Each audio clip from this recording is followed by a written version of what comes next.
Hello my dear BA1 students. तो आज हम बात करेंगे summary of line 150 to 197 with background Absalom and Achitophel का, written by sir John Dryden.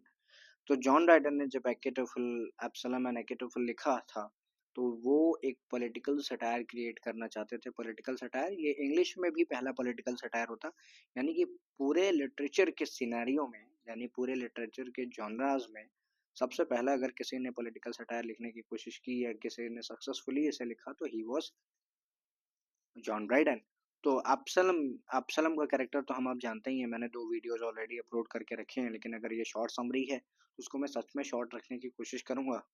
तो अब्सलम चार्ल्स सेकंड का बेटा है और इसमें एक बिब्लिकल थीम भी चल रही है। वहां पे अब्सलम का नाम अब्सलम ही है, लेकिन इंग्लैंड के अब्सलम का नाम जो है वो है जेम्स स्कॉट और वो है ड्यूक ऑफ मनमथ। लेकिन हमें जिसके कैरेक्टर से ज्यादा मतलब होगा यहाँ पे वो होगा एकिटोफल। एकिटोफल एक कह सकते हैं कि राजमंत्री है या एक इम्पोर्टेंट मंत्री है जो कि चार्ल्स द सेकंड को डिसीव करता है। और अगर बाइबल की थीम के हिसाब से देखा जाए तो किंग डेविड को ये डिसीव करता है। किंग डेविड बाइबल के हिसाब से किंग थे, जो बाइबल के हिसाब से किंग थे इसराइल के। और अगर हम इंग्लैंड की कंडीशन देखें तो इंग्लैंड की कंडीशन के हिसाब से उस समय पे किंग थे चार्ल्स द सेकंड। तो चार्ल्स द सेकंड को उनका एक नेता या फिर एक मंत्री, बहुत बड़ा मंत्री, उन्हें धोखा देता है और वो है अर्ल ऑफ शाफ्टसबरी। और एकेटोफल का नाम जो है वो है एंथनी एशली कूपर। तो ये जो एंथनी एशली कूपर नाम का ये जो बंदा है, यही हमारे राजा यानी कि चार्ल्स द सेकंड को इंग्लैंड में धोखा देता है और इसकी जो पोस्ट है वो है अर्ल ऑफ शाफ्टसबरी। ये एक पॉलिटिशियन है जो बीट्रे करता है किंग को, किंग चार्ल्स द सेकंड को। और ये सपोर्ट किसको करता है? ये सपोर्ट करता है एब्सलम को, जो कि इलेजिटिमेट बेटा रहता है किसका? चार्ल्स द सेकंड का। और इसकी ये जो एब्सलम है इसकी पोस्ट रहती है Duke of Manmath.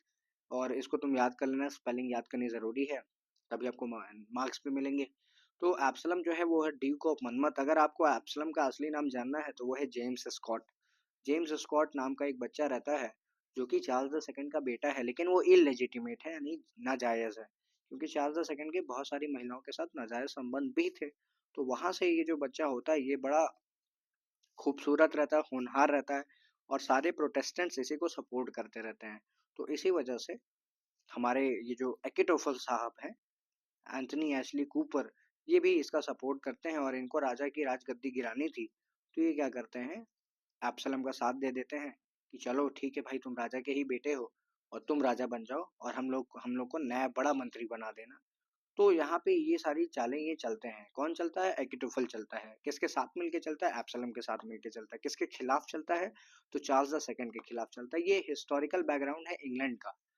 As heir to the throne, heir का मतलब होता है कि ईयर का मतलब कि एक ऐसा वारिस या वंशज टू द थ्रोन, यानी कि एकेटोफल बार बार एब्सलम को याद दिलाते हैं कि तुम ही तो हो जो बनेगा, क्या बन जाएगा, राजा बनेगा। और कहाँ का राजा बनेगा? वो बनेगा पूरे इंग्लैंड का राजा। ठीक है, फिर हम आगे देखते हैं, आगे हम समझते हैं द पैसेज प्रेजेंस एकेटोफल। हमारा जो पैसेज है वो एकेटोफल का कैरेक्टर ट्रेड डील करेगा। एकेटोफल इंटेलिजेंट दिखाई देगा, कनिंग दिखाई देगा, एम्बिशियस दिखाई देगा, बट ऑल्सो रेस्टलेस, यानी कि एकेटोफल को चैन नहीं आ रहा है। एकेटोफल को चैन क्यों नहीं आ रहा है? क्योंकि वो राजगद्दी पलटना चाहता है। एकेटोफल रेकलेस है, यानी वो सोचता समझता नहीं, केवल काम कर देता है। पावर हंग्री है, वो बहुत ज्यादा पावर के पीछे भागने वाला इंसान है, जिसकी वजह से वो क्या करेगा, राजा को ही डिसीव करेगा। ऐसा राजा जो कि उसको अपना दोस्त मानता है, लेकिन ये राजा को अपना दोस्त नहीं मानता। चार्ल्स द सेकंड को एकेटोफल अपना दोस्त नहीं मानता। एंथनी एशली कूपर अपना दोस्त नहीं मानता चार्ल्स द सेकंड को, और वो राजा के साथ ही गद्दारी कर देगा। His brilliance borders on madness. देखिए यहाँ पे हमारा जो एंथनी एशली कूपर है, यानी कि जो कि एकेटोफल है, मैं बार बार नाम इसीलिए ले रहा हूँ ताकि आप सबको याद हो जाए। हमारा जो एंथनी एशली कूपर है उसकी जो ब्रिलियंस है वो मैडनेस पे टिकी हुई है, यानी कि जब तक वो पागलों वाला काम नहीं करेगा तब तक वो खुद को ब्रिलियंट दिखाई नहीं सकता। And his constant scheming leads him to betray his country. और वो इस तरह के प्लान बना बना के वो सोचता है कि वो केवल राजा को धोखा दे रहा है, तो सच बात ये है कि वो पूरी कंट्री को धोखा दे देता है। He pretends to be a patriot, वो दिखाता है कि वो एक बहुत बड़ा देशभक्त है। But his real but his real aim is either to rule or ruin the state. या तो वो राजा बनना चाहता है या तो वो पूरे देश को बर्बाद करना चाहता है। देश कौन सा है? वो ब्रिटेन का देश है। Despite his flaws, Dryden acknowledges his legal wisdom and sense of justice as a जज। अब यहाँ पे देखो ड्राइडन क्या करते हैं, इतनी सारी उसके अंदर कमियां हैं फिर भी उसको एक्नॉलेज कर रहे हैं, यानी उसकी तारीफ कर रहे हैं। तारीफ क्यों कर रहे हैं? क्योंकि उसके पास जो दिमाग है, अगर वो सच में अगर जनता की भलाई के लिए और इंग्लैंड की भलाई के लिए लगाता तो आज इंग्लैंड की स्थिति भी कुछ और होती। और जिस तरह से हम एकेटोफल को याद करते हैं उस स्थिति में भी कुछ और चीजें होती। However, had Achitophel been loyal to the king and used his talents for good, he could have earned eternal fame. अगर Achitophel सच में अगर इतना लॉयल होता या सच में अच्छे से काम करता तो वो राजा के लिए और इंग्लैंड के लिए बहुत बड़ी बड़ी उपलब्धियां लाता। और आज हम Achitophel को बहुत बड़े नाम से या बहुत बड़ी उपाधि से या किसी बहुत सम्मान की नज़रों से देखते। This passage highlights the dangers of unchecked ambition. अगर कोई आदमी एम्बिशियस हो जाए और इतना ज़्यादा एम्बिशियस हो जाए कि उसका पेट कभी ना भरे तो इस तरह की प्रॉब्लम सामने आती हैं। पॉलिटिकल हिपोक्रेसी, वो ये जो आपका एकेटोफल है वो दिखाया तो करता था कि वो राजा का बहुत अच्छा मित्र है, लेकिन ऐसा नहीं था, वो राजा का बहुत अच्छा दुश्मन भरे था। ड्यूरिंग द एक्सक्लूजन क्राइसिस का मतलब ये है कि चार्ल्स द सेकंड की जो एज थी वो 51 ईयर्स की थी और उनके भाई जेम्स सेकंड को राजा बनना था। चार्ल्स द सेकंड प्रोटेस्टेंट थे, जेम्स सेकंड जो थे वो कैथोलिक थे। तो सारे प्रोटेस्टेंट चाहते थे कि एक प्रोटेस्टेंट ही राजा आए लेकिन कैथोलिक राजा ना बने। तो जो कैथोलिक्स थे वो जेम्स सेकंड चाहते थे, लेकिन जो प्रोटेस्टेंट थे वो चार्ल्स सेकंड के ही किसी वारिस या किसी बेटे को चाहते थे जो राजा बन जाए। तो यहाँ पे प्रॉब्लम क्या आती है कि चार्ल्स सेकंड का तो कोई लीगल बेटा है ही नहीं है और वो जो बेटा है वो एब्सलम है। तो यहाँ से निकल के आता है क्राइसिस जिसका नाम पड़ता है एक्सक्लूजन क्राइसिस। करीब करीब ये 3 साल चलता है। When Shaftesbury sought to exclude Charles II, Charles seconds Catholic brother James from succession.